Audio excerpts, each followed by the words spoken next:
미국에 쏠림된 아니면 반도체주에 쏠림된 그게 다시 한번 이머징 국가, 그 국가가 아닌 다른 이머징 국가들의 그 로테이션 이런 거에서 시작점이라고 저는 생각하고 있거든요. 그래서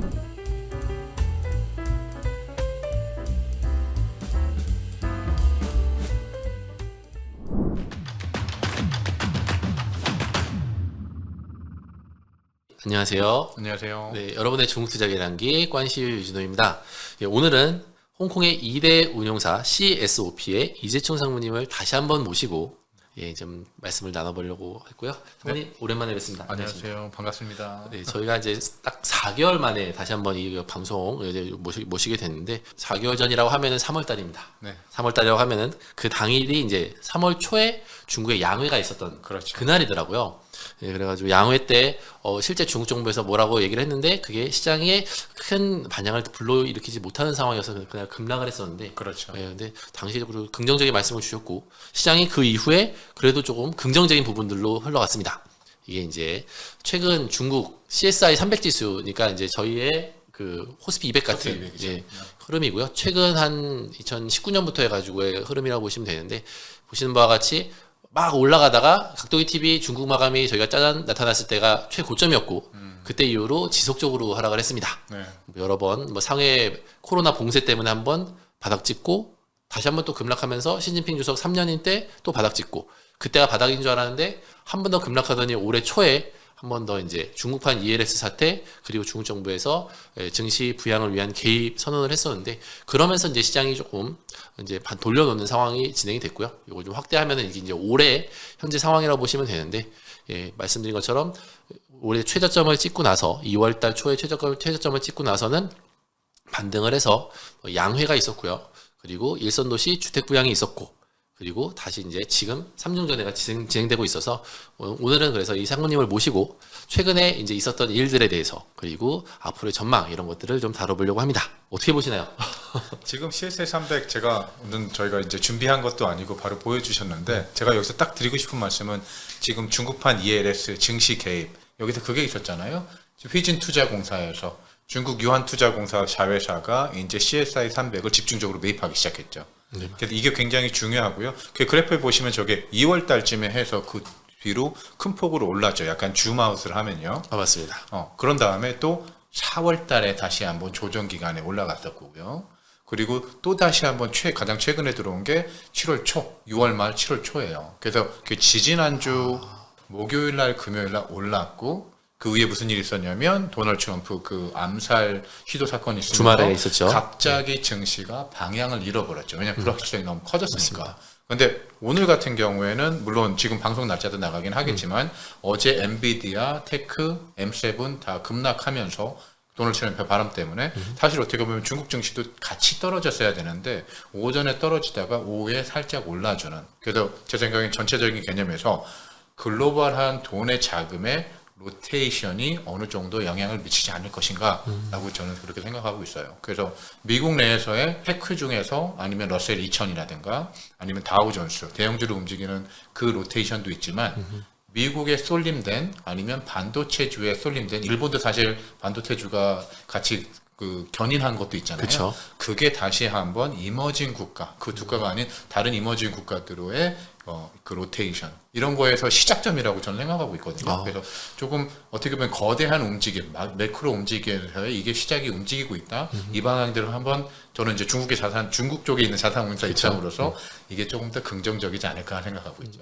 말씀하셨던 것을 보면은 확실히 이제 최근에 특히 미국이 금리를 인하한다는 얘기가 나오고 그리고 이제 트럼프 전 대통령의 당선 가능성이 높아지고 사실 매크로적으로 굉장히 큰 이슈들이 많이 지금 나타나고 있는데 그와 함께 증시에서 딱 국한돼서 보면은 일종의 하나의 큰 순환매 라고 보셔도 되겠죠. 그렇죠. 미국이 달러 강세 그리고 미국이 독야청청하는 특히 미국의 그 테크주들 위주로 해서 독야청청하던 시장에서 약간 거기서 주춤하는 흐름들이 나타났고 그것이 이머징한테는 오히려 특히 이제 중국과 홍콩 같은 경우는 약간 이제 뭔가 여태까지 안 좋았던 섹터들이 반등하는 그런 흐름들로 이어질 수도 있는 초기 국면일 수도 있다. 그렇죠. 이렇게 말씀을 주셨습니다.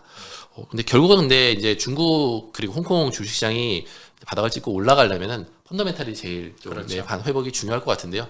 중국 하면은 뭐 소비의 나라였기도 했지만 지금 중국 경제의 가장 큰 비중을 차지했던 거는 아무래도 부동산, 네, 부동산이었던 것 같습니다. 네, 네.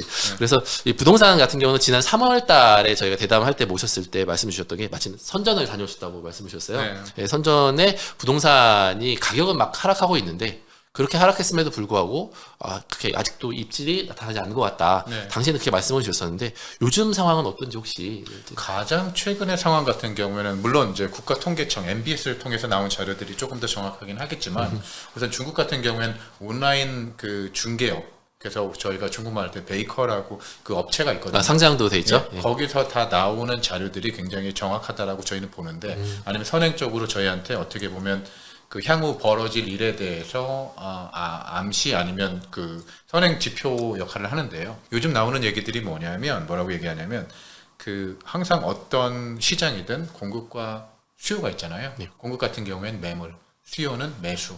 그러면 부동산 매물로 나온 리스트들의 숫자들이 과거 코로나 전과 정상적으로 회복했다라는 얘기들을 들었어요. 그런 중국 이제 위챗이나 이런 데서 찌라시들이 나오고 있고 다음으로는 그 베이커에서 나온 자료에 의하면 그 5월 달에 부동산 그 완화 정책, 그러니까 일선 도시에서도 뭐 그 선수금이라든가 여러 가지 완화 정책을 그 펼쳤잖아요. 맞습니다. 그 이후로 실제 주택을 보러 오는 사람들의 숫자가 물론 기저효과 때문에 갑자기 굉장히 느는 것처럼 보이지만 제가 그때 기억하는 수치로는 정말 40% 이상이 늘었다고 보고 얘기가 들었거든요. 관심 그러니까 좀 찾아오는 관심이 사람들. 네. 그래서 그런 신호들을 보면 제 생각에는 이미 부동산 가격에서 보면 이어오버 이어로 저희가 표현을 하잖아요. 그렇죠. 물론 5월 달에 거의 한 40% 정도, 6월 달에 또 30% 정도 이렇게 줄었는데 제가 정확한 수치는 지금 머릿속에 기억이 안 나서 그런데 네네. 다만 제가 여기서 드리고 싶은 말씀은 그 하락하는 속도가 현저히 늦어지고 있는 거죠. 거기에다가 반대로 아까 말씀드린 그런 데이터들이 나오면서 그리고 지금 매수는 하고 있대요. 다만 매수를 하려는 사람들이 어떻게 하냐면 가격이 지금 100에 딱 나오면 5%에서 10%를 깎아서 사겠다라고 한다고. 거기 제시된 가격에서 추가로 에너리를 좀. 그래서 지금 그게 좁혀지지 않기 때문에 그 가격의 이퀄리브리엄이 형성이 되지 않았지. 그걸 역으로 말씀드리는 얘기는 이미 거품이 낀 중국 부동산 시장이 지난 15년 동안 심천 그때 우리가 얘기했었잖아요. 네네. 엄청 비싸다. 물론 저희가 이제 주택 그 부동산 웹사이트 가가지고 임의적으로 저희가 평균을 낸 거지. 이게 통계는 아니지만 네네. 한 10억 정도다라고 봤을 때 그럼 중위소득자가 그 집을 얼마만큼 살 수 있느냐? 사실 거품이 많이 껴 있는 거죠. 거기서 가격이 조금만 더 떨어지면 이제 부동산에 대한 두려움, 가격이 하락에 대한 불안감, 이 해소되면서 소비로 이어지면서 다른 경제 지표들이 호전적으로 좋게 나온다라고 보고 있는 거죠. 그래서 저는 굉장히 로테이션과 맞물려쳐서 왜냐면 미국 로테이션 같은 게 가장 중요한 건 뭐냐면 테크의 쏠림 현상도 있지만 너무 많이 오른 것도 있지만 미국 달러의 강세였잖아요. 그렇죠. 근데 9월 달이 됐든 11월 달이 됐든 도널드 트럼프는 11월 달 전에는 안 된다고 안 된다 그러고 했죠. 네. 아니면 12월 달이 됐든 달러의 약세가 시작되면 그때는 로테이션 더 큰 자금과 아까 말씀 중국 내 부동산 위기가 지금부터 시간이 되면 더 떨어지면서 해소되면서 서서히 올라갈 것이다라고 생각하고 있는 거죠. 달러의 약세는 결국 위안화 그 가치의 절상으로 볼 수 있으니까 그렇죠. 그게 결국은 부동산 시장의 그 하락 압력도 조금씩 이제 줄어들 수 있는 요인으로. 거기에다가 달러가 약세가 되면 아니면 달러의 인터레스트 레이트가 줄어들면 중국도 자기들이 이자율을 내치는 걸 더 낮출 수가 있죠. 왜냐하면 지금 이자율의 괴리 때문에 미국 이자율이 그렇게 높은 상태에서 중국 이자를 낮춰버리면 자금의 이탈이 가장 클 거고요. 위안화 절하가 너무 심한 압력을 받을 거고. 근데 미국이 낮춘 상황에서는 중국 인민은행이 아니면 정책 입안자들이 훨씬 더 이제 가용성 있게 그거 정책을 시행할 수 있죠. 그래서 지금 LPR 같은 경우에는 2.6에서 2.7이라고 봤을 때 이게 얼마나 높냐면 중국 국채 10년물보다 25 베이시 포인트, 30 베이시 포인트가 높아요. 그럼 의미가 없는 거죠. 왜냐하면 이게 그럼 과연 이게 부동산이 싼 것이냐? 내가 그 돈이 있으면 부동산을 사는 게 아니라 국채로 들어가면 그것보다 그러니까 자금 중래의 흐름에서 그러니까 부동산을 부양시키기 위해서는 그게 한 번 정도는 낮춰줘야 된다고. LPR 금리도 추가 인하 가능성. 추가 인하를 가능성인데 다만 그거는 지금은 힘든 상황이지만 자기가 정책적으로 더 강화한다 의지가 있으면 해버릴 텐데 다만 미국의 이자율이 인하가 되면 훨씬 더 수월하게 인하를 시킬 수가 있는 거죠. 저희가 이제 최근에 각도인님과 함께 중국 마감하면서 말씀을 드렸던 내용이 인민은행이 미국과의 금리 격차, 지금은 이제 미국 금리가 더 높잖아요. 굉장히 크죠. 예, 그 역전돼 있는 거를 줄이기 위해서, 그리고 궁극적으로는 중국 금리가 아무래도 이머징이니까 미국보다는 중국 금리가 높은 게 사실은 더 정상일 수 있는데, 그것을 정상화시키기 위해서 많은 노력을 시작했다라는 부분들을 말씀을 드렸는데, 말씀하신 것처럼 실제 이제 인민은행이 아니면 미국이 금리 인하하는 그 시점을 봐가면서 자국의 정책 금리 인하를 조절하고 유동성을 공급을 하면은 그렇죠. 예, 부동산 시장도 저희가 지금 보는 것, 이게 이제 저희가 가끔 제가 보여드리는, 특히 이게 이제 지난 6월달 중국의 주택 가격 동향인데, 상무님께서 말씀하셨던 것처럼 아직은 가격이 하락세거든요. 그렇죠. 예, 하락세기는 하지만 실제 거래가 예전에 비해서는 크게 늘고 있고, 관심도가 늘었다는 거 사실 숫자로 좀 더 나왔던 부분들이 있고요. 그리고 이제 베이징과 상하이 같은 경우는 오히려 5월 대비해서 6월 주택 가격이 소폭이나마 상승했다라는 부분들 말씀드린 적이 있는데, 이렇게 미국이 금리 인하를 하는 것들이 특히 이제 중국 PBOC 인민은행이나 중국 정부의 정책 여력을 좀 더 운신의 폭을 높여줄 수 있는 부분이니까. 그 표현이 딱 적절해요. 네. 제가 그 표현을 찾으려고 했었는데 약간 뭐 가용 영역이 있다 했는데 운신의 폭이 훨씬 더 늘어나는 거죠. 예, 그런 부분들이 중국의 부동산 시장도 긍정적으로 작용할 수 있다라는 네. 부분들 아예 새겨듣겠습니다. 다음은 이제 중국, 사실 연초에 오셨을 때도 중국 정부에서 그 휘진투자공사에 개입을 해서 중국의 대형주들을 ETF를 통해 가지고 매수를 하고 있다라는 부분을 말씀을 주셨는데요. 그 이후에 이제 중국 정부도 계속 증시 부양에 대해서는 관심을 갖고 있는 것 같아요. 그게 이제 신국 구조인데 벌써 세 번째 국 구조라는 거를 10년에 한 번씩 발표하는 걸 최근에 발표를 했는데, 이것이 중국의 주시장에 미치는 영향은 어느 정도 파급 효과를 줄지 혹시? 과거의 데이터를 보면 지금 10년에 함께 했다는 게 딱 맞는 말씀이시고요. 2004년, 2014년, 지금 2024년. 딱 진짜 딱 4년 단위. 딱 10년 만에 한 번씩 하고 있어요. 네네. 근데 2004년에 발표했을 때는 중국 시장이 가장 최고로 오른 게 2007년. 2014년에 발표했을 때는 2015년에 올랐고요. 큰 폭으로 상승을 했고, 그래서 저희가 기대를 하고 있는데, 근데 다만 그러면 국 구조를 발표해서 그냥 중국 시장이 올라가는 거를 두 번 했으니까 또 될 것이다 이런 얘기는 아니고, 요번에 국 구조에서 저희가 가장 중요하게 생각하는 건 뭐냐면 중국판 밸류업이죠. 배당금을 지불해라. 그리고 현금 이득이 좋은 국영 기업들한테, 사실 중국 같은 경우에는 국영 기업이 차지하는 비중이 가장 크기 때문에 은행이라든가 아니면 시노팩도 그 중에 하나고요. 중요 산업들의 국영 기업의 비중이 크고 거기에 영업이익도 되게 좋기 때문에 그거에 대해서 배당금을 지불하라라고 중국 정부에서 딱 얘기를 했어요. 그리고 또 다른 거 하나 같은 경우에는 뭐냐면 그러면 기업들의 가치를 더 주주 가치를 제고시키기 위해서 국영 기업에 있는 경영진들한테 주주 가치가 얼마나 제고되는 거를 너의 그 업무 고과, 그러니까 업무 성과에 평가를 시켜서 거기에 반영을 하겠다. 그렇다는 얘기는 주주 가치를 제고시키지 않으면 다음번에는 연임이 안 된다. 잘리네요. 잘린다는 얘기죠. 그래서 그런 식으로 해서 네. 밸류업의 차이가 조금 있죠. 그러니까 이미 저보다도 너무 잘 아시겠지만 일본 마켓이나 아니면 한국판 밸류업은 저보다 더 잘 아시겠고, 근데 제가 너무나 간단하게 세 개의 차이는 뭐냐면 일본판 밸류업은 진짜 구조적인, 아니면 민간이 주도한, 그리고 정부랑 같이 해서, 그래가지고 뭐 흔히 말해서 이제 토요타가 갑자기 배당금을 늘리니까 미쯔비시도 늘려야죠. 왜냐면 자기들은 그렇게 되면 주주들이 그거에 대한 어떻게 보면 손해를 보게 되는 거니까. 그렇죠. 그런 식으로 구조적으로 가버넌스도 늘렸고 기업의 효율성도 높이려고 하고 기업들이 있고요. 알아서 좀 하는 힘이 그렇죠. 있는 편이군요. 워낙에 그 사람들이 보수적이라서 그랬을 것 같아요. 아직도 뭐 그 이상한 서류에다 사인을 하는 정도, 그 정도는 당연히 고칠 수 있더라고. 근데 한국판 밸류업은 제가 감히 말씀 못 드리고 어떤 방향으로 흘러갈지는 모르겠어요. 근데 처음에 나왔을 때 주목받다가 갑자기 퇴색됐다가 2주 전부터 3주 전부터 다시 또 얘기 주목받기. 나오죠. 예. 해외 투자자들 사이에서. 중국판 밸류업은 가장 강력합니다.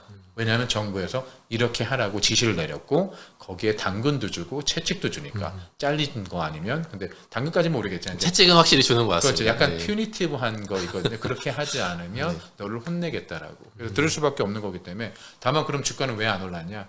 부동산 섹터의 먹구름이 그것들을 누르고 있었던 거죠. 그리고 미중 관계에 대해 대선까지 있었던 계속 관세라든가 부가라든가 이런 것 때문에 눌리고 있었던 거기 때문에, 그런 문제들이 어느 정도 해소가 되면 그 밸류업 측면에서, 그러니까 중국 기업에 대한 가치가 제고가 되겠죠. 과연 얼마나 많은 배당금을 샀느냐, 플러스 얼마나 많은 자사주를 매입했느냐. 굉장히 많은 자사주를 매입했거든요. 그래서 그런 것들이 나중에 평가를 받을 거라고 생각을 하고 있거든요. 혹시 이제 중국 정부가 주도적으로 나서서 이렇게 이제 밸류업을 그 기업의 밸류업을 위해서 노력을 한다고 하면은 결국은 주시장도 좀 약발을 받아서 우호적인 흐름으로 갈 수 있는 여지가 있을 것 같은데요. 그렇죠. 예. 근데 저희는 아무래도 투자자잖아요. 그런데 중국 같은 경우는 보면은 뭐 상하이 종합 지수도 있고, 예, 심천 성분 지수도 있고, 뭐 과창판, 창업판 다양한 지수들이 있는데 이제 보면은 이 어떤 시장에 투자를 해야 되냐에 대해서 많이들 좀 헷갈려하시기도 하고 궁금한 점이 굉장히 많으시더라고요. 저도 그래서 그때 말씀을 드리긴 하는데 상무님이 보셨을 때 그러면 이번에 이 밸류업이 좀 더 중국 정부의 밸류업이 가속화된다고 했을 때 어떤 시장이 그러면 가장 그래도 좀 더 저희가 관심을 가져볼 만한 시점이 곳인가에 대해서 저희가 보면 뭐 하이 베타라고 그러잖아요. 가장 빠르게 올라갈 것들. 그렇죠. 네, 밸류업 측면만 딱 말씀하시면 저는 A50이라고 보고 있어요. 왜냐하면 A50 같은 경우에는 본토에 상장된 주식들 중에 시가총액이 가장 큰 50개 종목들. 그럼 신호팩도 있고 거기에 은행들도 들어 있고요. 그 종목들의 가장 큰 특징은 국영기업이죠. 국영기업이죠. 예. 그래서 중국 정부가 밸류업을 실행했을 때 가장 빠르게 실행할 수 있는 맞출 수 있는 기업들이어서 밸류업 측면에서는 A50을 보고 있고요. 근데 중국 시장 전반적인 거를 봤을 때는 제가 이번에 이제 CSI 300을 론칭을 했거든요. ETF 홍콩 증시에 CSI 300 지수가 어떻게 보면 중국 전체 증시를 다 다루는 거긴 한데 그 비중 측면에서 산업마다의 각각 1위 기업들이 거기다 포진돼 있어가지고 어떻게 보면 중국에 대한 접근 방식에서 중국 증시가 나는 우호적으로 생각한다.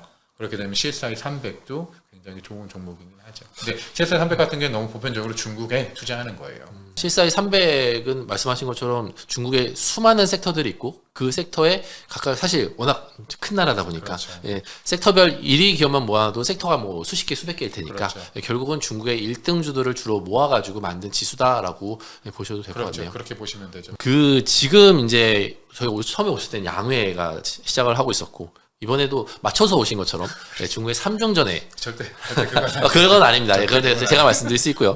예, 3중전에는 근데 이제 이게 중국이 20대 공산당이 2020년 10월에 소위 이제 시진핑 주석의 3연임이 되면서 20대 공산당이 시작을 했고 원래는 이제 1중전회와 2중전회에서는 중국의 그 공산당 인선 주요 인사들을 이제 저게 임명하는 자리였고 보통 3중전회라는 거는 그 5년 단위의 이제 임기잖아요. 이 공산당이 5년 동안 어떤 정책을 펼쳐서 인민의 삶을 풍족하게 할 것인가에 대한 부분들을 고민하는 거기 때문에 2022년에 시작하는 회기이기 때문에 사실 그 다음 해에는 열렸어야 됩니다. 작년에 반드시 열렸어야 되는 건데 모종의 이슈 이 부분들은 추후에 또 말씀드릴 날이 있겠지만 어쨌든 이제 그걸로 인해 가지고 거의 6개월 이상 지금 밀린 상황에서 지금 개최가 되고 있고요.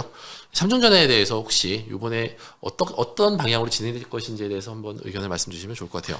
저희 그냥 견해고 그리고 제가 이제 출장을 오기 전에 3중전에 굉장히 관심이 있는 거라서 많은 의견들도 구하고 PM이랑도 얘기를 해봤거든요. 근데 우선 중국 본토나 아니면 홍콩 내에서 입장은 많은 것을 기대하지 않는다.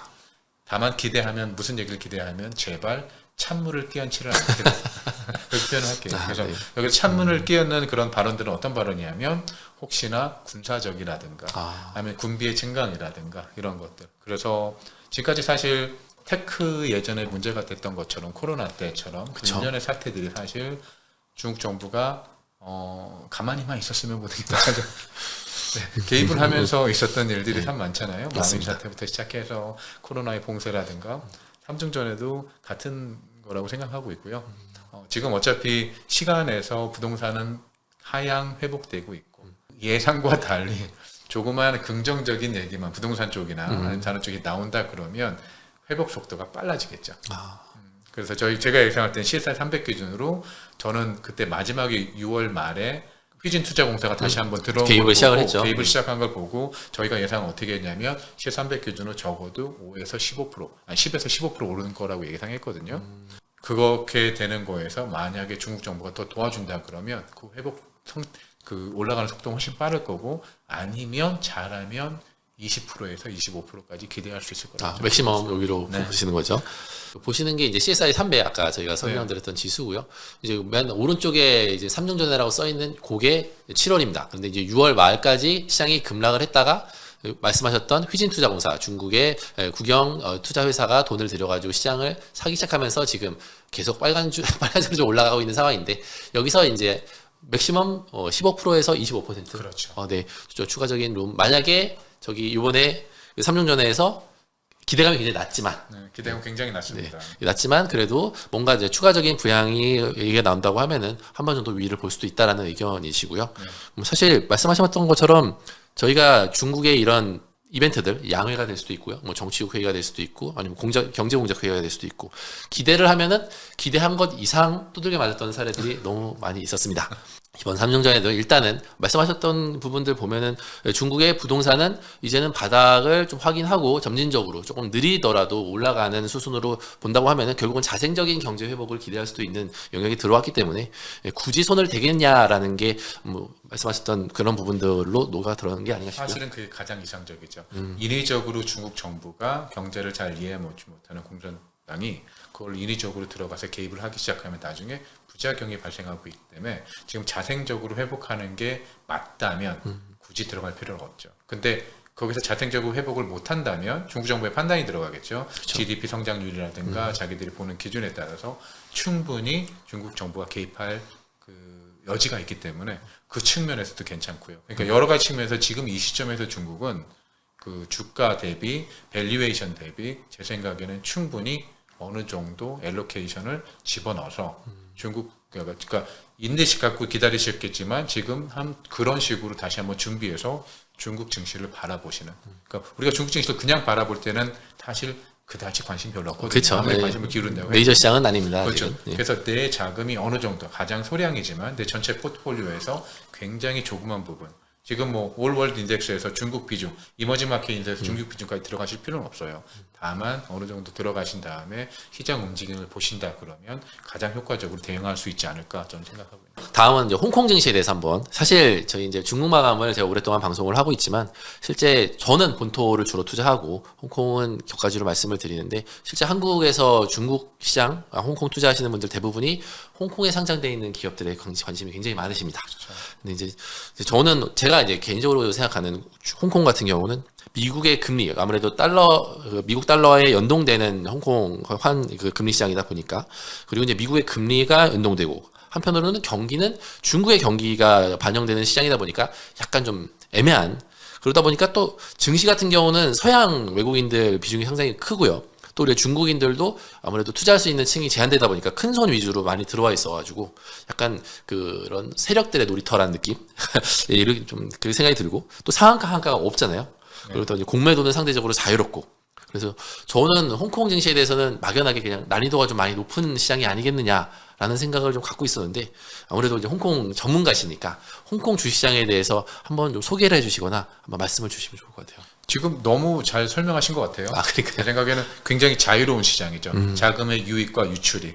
중국 시장 같은 경우에는 접근성이 좀 떨어지잖아요. 그쵸. 홍콩보다는 같은 종목들인데 사실 보면 HSCE에 있는 종목들이 중국에서 영업 활동을 하는 기업들이라서 어떻게 보면 중국과 같은 시장이나 동일한 곳인데 중국을 투자할 때 이제 세 개 지역으로 크게 세 개 군으로 나눈다고 봤을 때 하나는 ADR 미국에 상장된 중국 기업들 이미 그거는 소멸했다고 보셔야죠. 우리가 했을 때 국가나 이제 그걸 빼고 우리가 보면 마켓이라고 그러잖아요. 그러니까 내 증권 계좌에서 올려려는 마켓. 그쵸. 그럼 홍콩과 온쇼 중국 마켓 상해 신천이겠죠. 그다음에 중국으로 접근하려면 우선 스타커넥트로 들어가셔야 되고 선후강통 그래서 선후강통으로 들어가셔야 되고 아니면 QF로 들어가셔야 되고 아니면 채권 같은 경우에는 CIBM이라고 차이나 인터뱅크 다이렉트 코넥트가 있거든요. 그렇게 들어가. 그러니까 굉장히 접근성이 좀 적어요. 폐쇄적인 시장이죠. 외부적인 충격에 덜 늦게 반응하죠. 그러니까 외부적인 충격, 외부적인 아니면은 좀 우리가 봤을 때 되게 좋은 신호가 있었을 때 그게 늦게 반응을 하고 그 시장대로 움직이는 게 있고 홍콩은 굉장히 빨리 움직이죠. 그래서 아까 말씀하신 대로 미국 시장에 변동이 있다거나 하면 H 지수는 굉장히 많이 떨어지는데 맞습니다. A 지수는 중국 시장에 따라서 조금 상반되고 움직이는데 그런 것들이 있거든요. 근데 결론적으로는 제가 말씀드리면 같은 방향으로 움직인다고 봐요.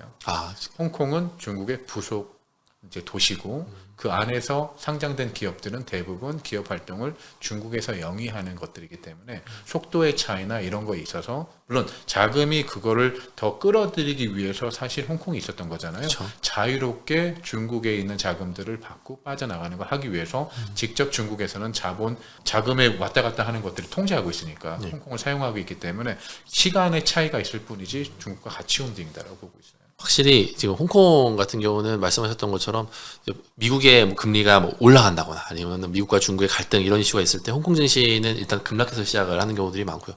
본토는 뉴스가 있었나 싶을 정도로 무덤덤한 그렇죠. 게 되는데 나중에 보면은 둘 다 하락을 했더라고요. 낮에 소문 들었지. 예, 시간이 지나면 되게 어떻게 보면 평균적으로 같이 움직였잖아요. 사실 이게 홍콩 저희도 이제 예전에 홍콩을 가서 이제 방송도 찍고 했지만 홍콩이 예전의 홍콩이 아니다라는 느낌. 특히 이제 중국의 그 반환되고 나서부터 좀 움직임이 많이 달라졌다 이런 얘기들도 있고.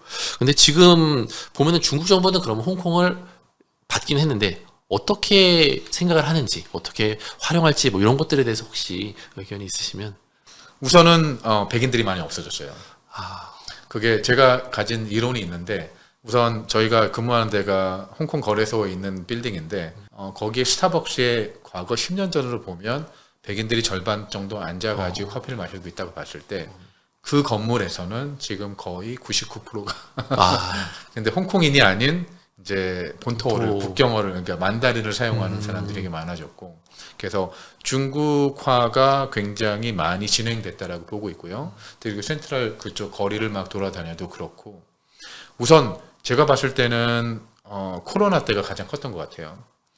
그러니까 해외 기업들이 다국적 기업들이 홍콩의 아시아 퍼시픽의 본사로서 아니면 요직을 갖고 있었을 거잖아요. 근데 그 중에서 본사 이제 MD, 매니징 다이렉터 중에 한 명이 부인이 코로나 때문에 너무 힘들어. 아니면 그 부인의 영국인의 네. 부인이 아버지가 너무 아파. 사실 그런 일이 있거든요. 예. 못 가면 그러면 세상에 홍콩이 너무 싫어져요. 그러니까 내가 아버지가 아파서 혹시 거의 돌아가실 것 같은데 그것 때문에 코로나 봉쇄 때문에 못 못 나가면 갔다든가 그거는 이런 사태가 발생하면 그러면 이제 떠나겠죠. 근데 떠나는데 이분들의 요직은 얼마나 요직이냐면 내가 회사를 그만둬서 딴 데로 옮기는 게 아니라 이 자리 자체를 싱가포르로 이전한다거나 아니면 호주로 이전한다거나 자기 판단했을 때 자유로운 국가들 그렇게 되면 구조적으로 본사에 있는 그 회사를 경영하는 사람들과 여기에 요직이 있는 사람들이 딴 데로 움직여지는 거죠. 그래서 점차 홍콩에 대한 입지가 그 글로벌 기업 안에서 줄어드는 거 하나. 그리고 또한 거기에다가 홍콩에서 그 코로나 봉쇄 때문에 너무 싫어가지고 아니면 보안법 때문에 문제가 된 것들 이렇게 두려워서 떠나는 사람들, 그러니까 중간 관리자나 그렇죠. 아니면 새로운 사람들이 그럼 새로운 자리를 찾아줘야 되잖아요. 해외에서 유입이 돼야 되는데 그분들이 홍콩에서 살면 홍콩이 그렇게 과하지 않다는 걸 느껴요. 다만 우리가 저도 미국에 안 살아봤기 때문에 네. 미국의 로스앤젤레스에 총을 맞으면 진짜 어디서 길거리에서 총을 생각이 쏠 것 달라질 같은 수 있죠. 느낌이잖아요. 예, 그렇죠. 그러니까 외부 사람들이 홍콩을 바라볼 때는 그런 느낌이 돼버린 거죠. 그래서 더 이상 영국에서 그 젊은 대학생들이 아니면 30살에 진짜 일을 잘하는 트레이더들이 홍콩에 자리가 있었을 때 안 오게 되는 게 되겠죠. 근데 이제 비즈니스가 안 좋아진 것도 있긴 하겠지만, 근데 나중에 혹시 비즈니스가 좋아진다 그러면 그 인플로가 있을 거예요. 근데 다만 이 부정적인 인상 때문에 그 인플로우 들어온 사람들은 아시아 문화에 조금 더 익숙한 아시아인, 영어를 사용하는 아시아인. 그래서 그런 식으로 해서 좀 더 중국화가 구조적으로 진행된다고 보고 있고요. 교육적인 측면. 홍콩의 공립학교 있고 그다음에 국제학교가 있잖아요. 그쵸. 근데 이제 홍콩에서 대부분 근무하시는 해외에서 오신 분들은 대부분 애들이 국제학교로 국제학교로 가겠죠. 네. 국제학교의 선생님들은 아무래도 비싼 학교다 보니까 자격이 대부분 박사님들도 있어요. 마스터를 갖고 계시고 그러니까 석사를 갖고 계시고 그분들은 자유로운 분들이에요. 또 우리 선생님들 같은 경우는 저희 은행원들이나 아니면은 다른 기업에 일하시는 분들보다 약간은 조금 선생님들이 들으시면 되게 더 자유롭고 중국 정부에 대한 탄압이나 이런 것들, 교육에 대한 열이나 이런 것들이 굉장히 강하신 분들이 서양 분들인 거죠. 서양 분들인 예, 거죠. 예. 그러니까 서양 분들이 이제 그러니까. 떠나시게 되죠. 아, 그렇게 되면 그 자리는 채워야 되죠. 왜냐면 학생 숫자는 계속 똑같으니까. 그렇게 되면 그거는 영어를 하는 동양 분들이 외국에서 교육을 받은 초등학교 때부터 미국에 자랐다거나 이런 분들이 되면 그게 교육의 그 지식의 전달은 당연히 똑같은데 다만 교육 같은 경우에는 지식뿐만 아니라 다른 많은 것들이 있잖아요. 네. 미국이 아직까지 대단한 나라가 저는 미국도 뭐 교육이 굉장히 안 좋다고 하지만 거기서 일론 머스크가 나왔고 거기서 빌 게이츠가 나왔고 그렇죠. 예, 거기서 우리 마이클 조던. 그래서 그건 제 생각이고, 그러니까 그런 것들이 점점 소멸될 수 있는, 그러니까 그런 것 때문에 많은 변화가 있다라고 보고 있고요. 사실 이 질문을 드렸던 요지도 이미 말씀을 주셨는데, 이게 지금 중국이 코로나를 겪으면서 아무래도 이제 이 봉쇄 정책이 자국민뿐만 아니라 홍콩에 사는 분들, 외국인들까지도 다 굉장히 좀 힘들게 하는 부분들. 실제 제가 이제 중국 마감하면서도 기사로 수시로 봤던 게 외국인 현지 주재원들이나 중국에서 사업하는, 홍콩에서 사업하는 분들이 이 봉쇄 때문에 너무 힘들어서 떠난다. 이 부분들이 그때는 사실 그 정도인가 싶었는데 들어보니까 그렇더라고요.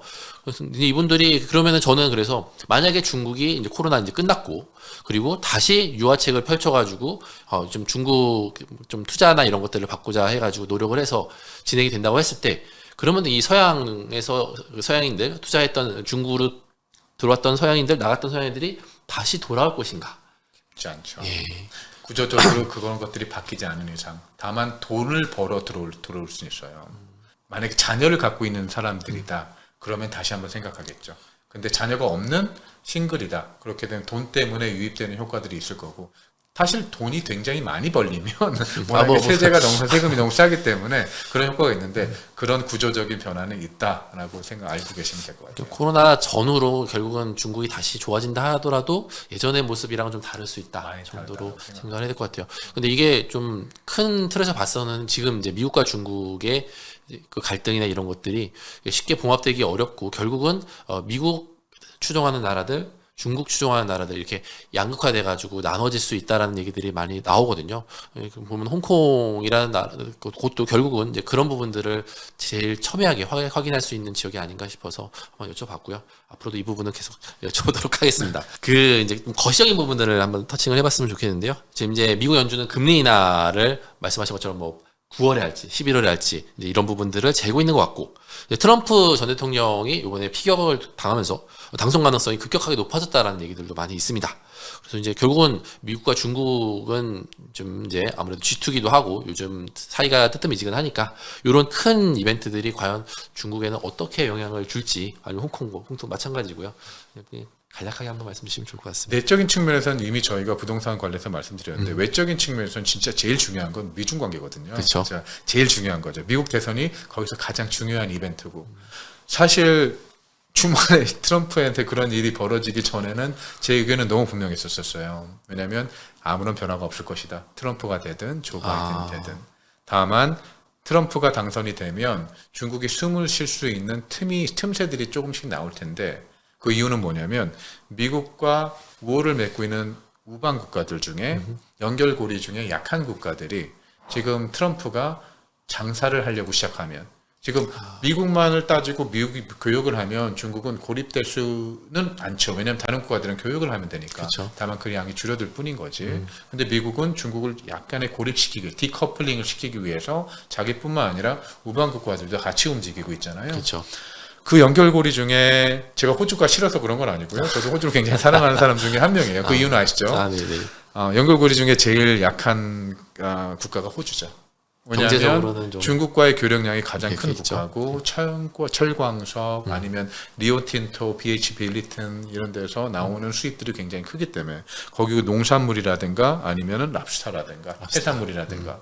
네, 그런데 사실 이제 미국이 이제 그때가 트럼프였죠. 우한 바이러스, 차이나 바이러스, 지금은 코로나라는 이름으로 중국이 싫어서 바뀌었지만 그때 그거를 진위 조사를 해야 된다라고 가장 앞선 나라가 미국이고 그 다음에 바로 나는 같이 하겠다. 따른 게 스캇 모리슨이었죠. 호주 총리. 호주 총리. 전 호주 총리입니다. 전 호주 총리죠. 네. 너무 안타까운데 그래서 호주 같은 경우에는 그 약한 고리에서 중국과의 교역을 다시 한 번쯤은 생각할 거고. 그래서 사실 중국 부총재도 갔었죠. 호주로 방문을 했었어요.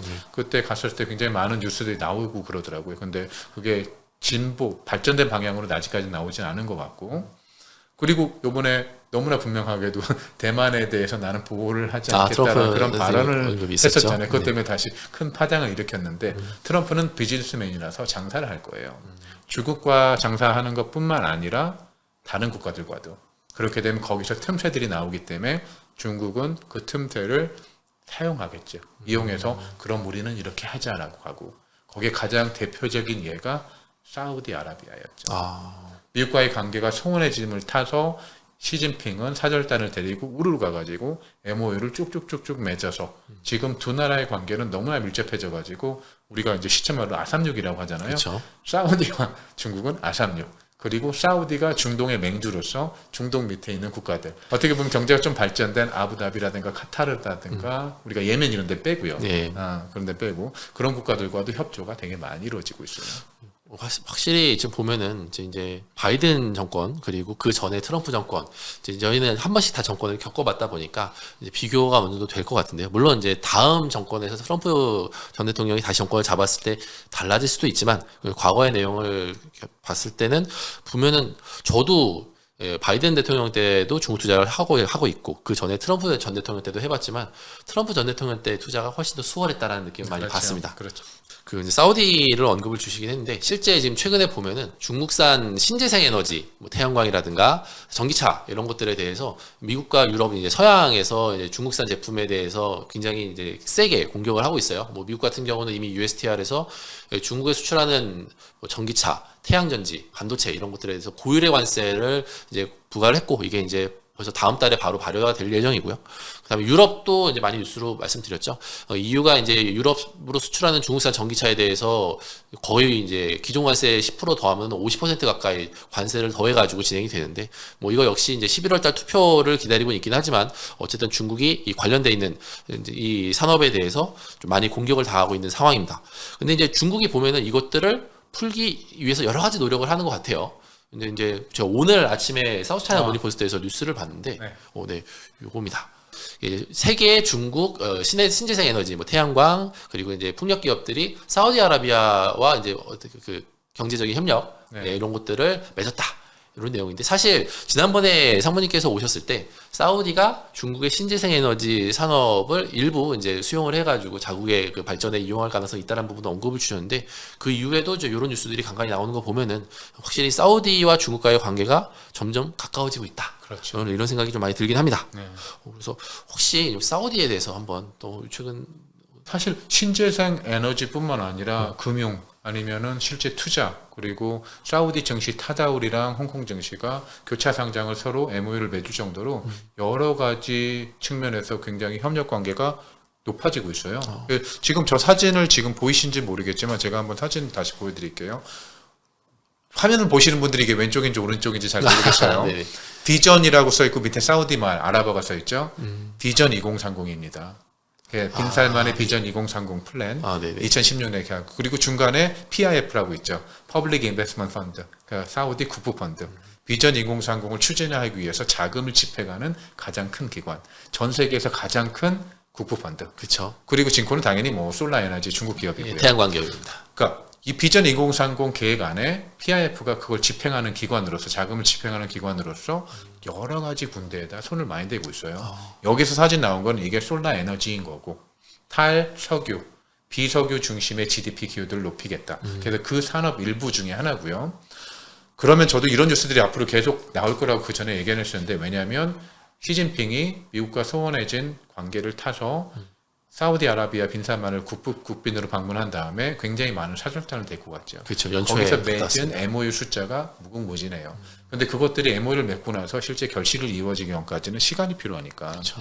거기서 가장 그 결실 중에 하나가 금융 쪽에 자산운용업 중에서 저희가 론칭한 사우디아라비아 ETF. 1빌리언으로 저희가 작년 11월 달에 론칭했잖아요. 그렇죠. 그래서 그게 한화는 1조 3천억.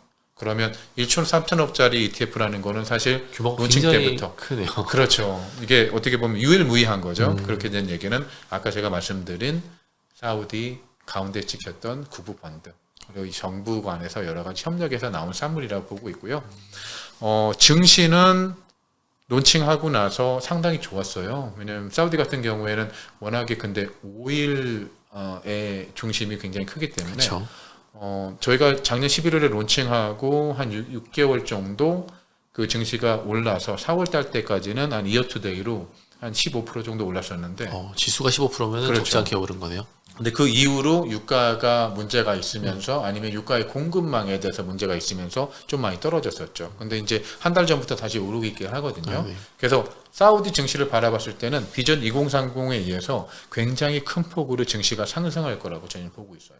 그리고 저희는 또 개인적인 측면에서는 사우디가 하는 정부가 국민들한테 하는 개혁들이 저는 응원하고 싶고요. 왜냐하면 그 개혁들 중에 가장 중요한 사회 개혁 중에 여성의 권익 보장, 그 다음에 여성들의 경제 참여, 여성 평등, 히잡을 쓰지 않고 운전을 허용하는 것들 이런 것들은 약간 저는 응원하고 싶은 빈살만 왕세자가 확실히 그런 부분들을 좀 많이 이제 이렇게 진행을 하고 있는 것 같아요. 인기가 엄청 많대요. 왜냐하면 빈살만이 지금 39.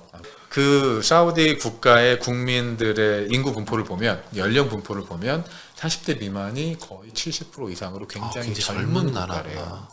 70% 굉장히 그 과반수가 젊은 국가죠. 근데 그렇게 되면 인구 그 디모그래픽 측면에서 성장 가치가 크잖아요. 그쵸. 저희가 보면 개발도상국을 그런 걸로 평가하는 것 중에 하나니까 거기에 다른 것 또 하나는 뭐냐면 그 젊은 사람들의 90% 이상이 빈살만을 전폭적으로 지지한대요.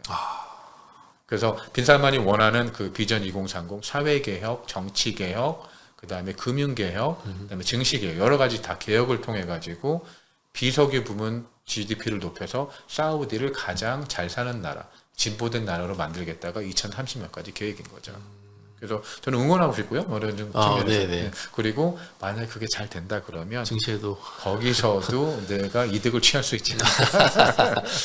꼭 먹고 알 먹고. 그렇죠, 그렇죠. 네네. 최근에 이제 중국 본토에도 그 제가 기사를 봤더니 사우디아라비아 지수, 타다울 지수를 추종하는 ETF가 상장이 됐는데 줄 상한가, 뭐 이틀 연속, 여긴 중국은 10%가 상한가로 이제 돼 있을 테니까, 이틀 연속 급등했다, 이런 뉴스들이 있더라고요. 혹시 뭐 뉴스를 보셨나요? 그거 저희가 같이 그걸 보시면은 저희가 이제 홍콩에 상장한 게 사우디아라비아 ETF잖아요. 그렇죠. 그럼 지금 어제 그저께 중국 심천하고 상해에서 동시 상장했거든요. 근데 심천에서 상장한 회사가 남방자산운용.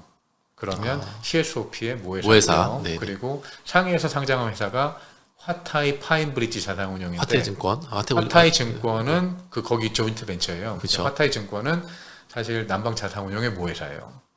그러니까 이제 저희 같은 이제 그룹 계열 회사들이 동시에 상장을 한 거고요. 그래서 지금 중국 쪽에서는 굉장히 폭발적으로 인기가 있어요. 왜냐하면 ETF가 상한가에 팔린다. 원래 지수는 있는데 그것보다 10% 비싸게 산다는 얘기잖아요. 그렇죠. 이건 어떻게 생각하세요? 제가 여쭤보고 싶어요. 이 현상에 대해서. 과거에 6개월, 4개월 전에 비슷한 현상이 있었어요. 왜냐하면 니케이 225가 상장됐을 때 그때도 상한가를 쳤거든요. 지수가.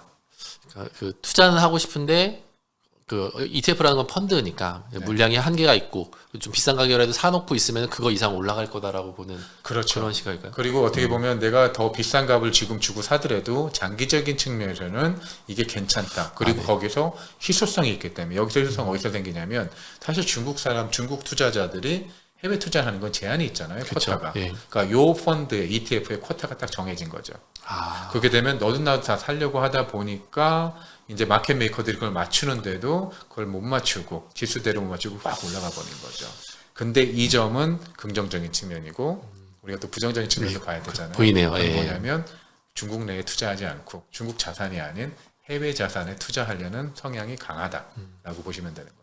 두 가지 측면 한번 보시면 될 것 같아요. 중국 내에 있는 중국인들이 자국 증시도 투자하고 싶지만 해외 투자에도 분명히 니즈가 있을 텐데 사실 상당히 많이 막혀 있거든요. 제가 알기로도 홍콩도 이제 투자하는데 제약이 좀 있고 해외 뭐 미국이나 이런 나라 투자하는 건 더더욱 쉽지 않다라는 걸 많이 들었는데 거기 그런 것들이 좀 폐쇄적이지 않나라는 생각도 살짝 들고 또 ETF나 이런 것들도 좀 더 열어가지고 이렇게 투자할 기회를 주는 게 결국은 중국 증시가 앞으로 계속 올라갈 거다라고 보면 중국 증시 100% 몰빵하면은 다 같이 좋겠지만 반드시 그럴 거라는 보장도 없고 그렇죠. 해외 투자해서 외화를 벌어들일 수도 있는 건데라는 생각도 들어서 살짝 아쉬운 마음이 들긴 합니다. 그렇죠. 그리고 사실 요거 같은 것들이 중국 증선에서 승인된 것도 어떻게 보면 만약에 혹시 S&P 500에 투자하는 ETF가 심천에서 어떤 자산운용사가 올리고 싶겠죠, 당연히. 또 비슷한 거기서 그 돈은 들어갈 것이니까 그쵸. 수요는 있을 거니까. 근데 승인하는 것들에 대해서 문제가 생길 수도 있고 오래 걸릴 수도 있고요. 근데 사우디아라비아 ETF가 전격적으로 승인되고 론칭이 됐다는 얘기는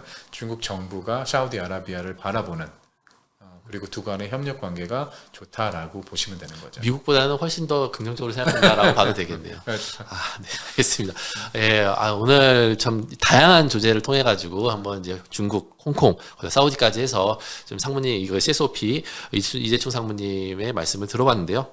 사실 저희가 이제 작년 11월 말이죠. 이제 각도기님 모시고 각도기님과 함께 홍콩 그리고 이제 선전을 가가지고 중국과 홍콩의 그 오늘 현재 상황에 대해서 많이 살펴보고 방송으로도 이제 말씀을 드렸었는데 각도기님 최근에 계속 얘기하시는 게 이제는 부동산도 좀 봐야겠다. 일선 도시 선정 가봤으니까 이제는 2선 도시, 3선 도시도 가서 그 지역은 또 어떤가? 실제 1선 도시만 잘 되고 나머지는 좀 힘든 상황 아닌가 이런 것들을 두 눈으로 확인을 하셔야겠다라고 항상 방송에서 말씀을 하세요. 그래서 이제 다음은 저희가 이제 각도기님과 모시고 그때도 이제 이재춘 상무님이 함께 하실 거다라고 믿는데 예, 다음은 그래서 각도기님이 오늘 말씀하신 게 항저우를 가고 싶다. 항저우에 알리바바도 있고 2선 도시니까 1선 도시와 또 다른 느낌을 볼 수 있지 않겠느냐 말씀을 주시는데 예, 다음에는 한번 또 저희 이제 오늘 여기까지 이제 서울에서 계속 이제 인사를 드렸으니까 다음에는 기회 되면은 중국 본토 뭐 항저우 아니면 다른 모종의 도시를에서 한번 또 인사드릴 수 있는 그날이 왔으면 하는 바람입니다. 저희가 프로젝트를 한번 진행해 보시죠. 네네. 다만 저 알리바바 IR 그 담당자를 만나고 싶다고 저한테 말씀하시면 제가 굉장히 곤란해요. 예, 그거. 중국 대기업의 IR들은 제 생각에 서비스 정신이 별로 없다라고 많이 좀 부족하다라는 얘기를 그렇죠. 저도 이제 현지 가서 듣긴 했는데, 네. 알리바바 저기 투자하시는 분들 많이 계신데, 예, 제가 또 그래도 열심히 또 루트를 찾아보도록 하겠습니다. 예, 오늘 소식 여기까지고, 예, 저희는 또 다음에 한번 또 좋은 자리 마련해 보도록 하겠습니다. 예, 감사합니다. 감사합니다.